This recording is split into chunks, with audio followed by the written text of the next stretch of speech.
Oi, meu nome é Karina. Hoje eu vou falar as 6 palavras que mudaram completamente a história do nosso mundo. Eu estou aqui com o professor Roberto, que vai me auxiliar no estudo de hoje. Oi, tudo bem? Então eu gostaria de perguntar para o senhor o que é uma profecia. Uma profecia, ela nunca foi dada por vontade humana, mas os santos homens de Deus falaram isso da parte de Deus, e uma profecia é uma predição para coisas que ainda devem acontecer no futuro. Certo. E que atitude nós devemos ter para com as profecias? A Bíblia nos diz que nós fazemos muito bem em estarmos atentos a ela, porque ela é como uma luz que brilha em lugar escuro até que o dia clareia e a estrela d'alva, que representa Jesus, nasce em nossos corações. Então, enquanto estivermos nesse mundo, ela vai clarear e mostrar as coisas que ainda devem acontecer, até o momento em que Jesus voltar, que é a luz maior, e aí não haverá mais necessidade das profecias. E hoje nós vamos fazer estudo de um sonho que foi dado para o rei. E qual foi o propósito de Deus ao dar o sonho para o rei? Eu gostaria que você lesse essa passagem, Karina, que está ali no livro de Daniel, que é muito interessante para nós sabermos, há 2.500 anos atrás, por que Deus deu esse sonho para o rei Nabucodonosor. Mas há um Deus no céu, o qual revela os mistérios, pois fez saber ao rei Nabucodonosor o que há de ser nos últimos dias. Muito bem.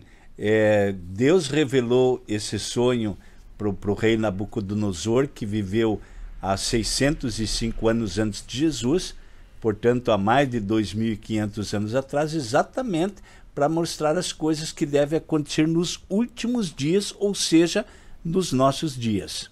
E Nabucodonosor entendeu esse sonho?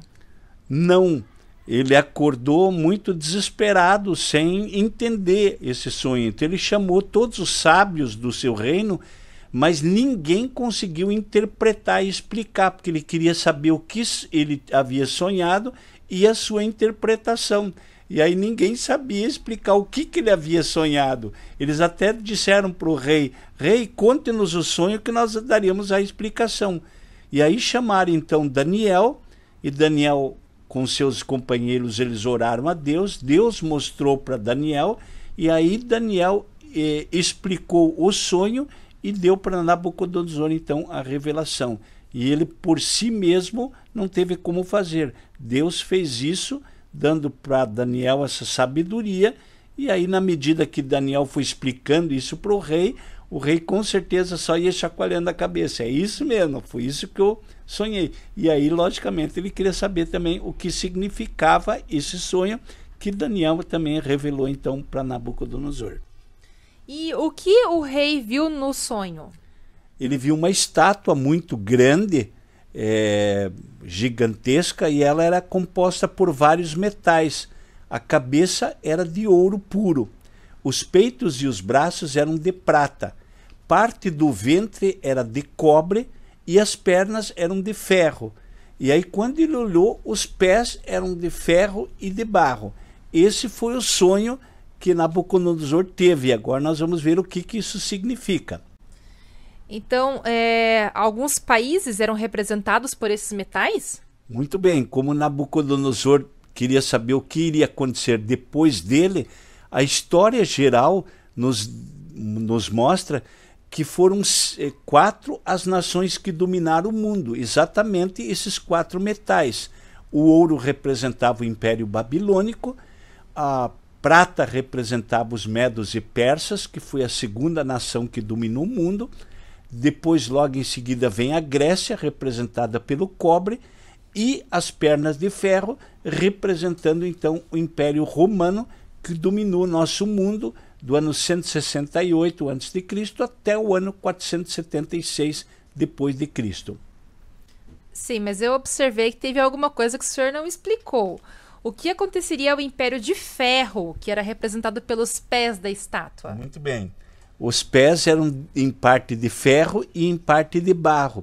Isso representa que não haveria ligação e que, assim como os dedos eram 10, gradativamente o Império Romano iria se fragmentar em 10 países que representam os países da onde surgiu a Europa.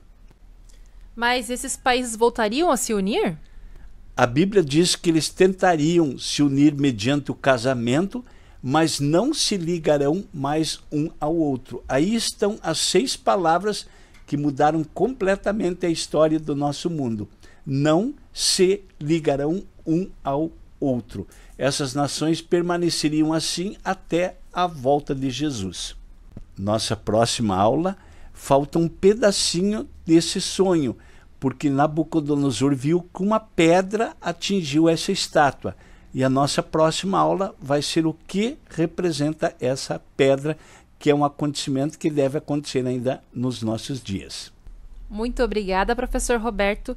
Então, diante desse maravilhoso sonho dado a Deus a Nabucodonosor, nós temos um cumprimento. Você deseja confiar de hoje em diante mais em Deus e nas suas promessas? Um grande abraço e que você continue assistindo às nossas aulas. Muito obrigada pela sua participação. Obrigado.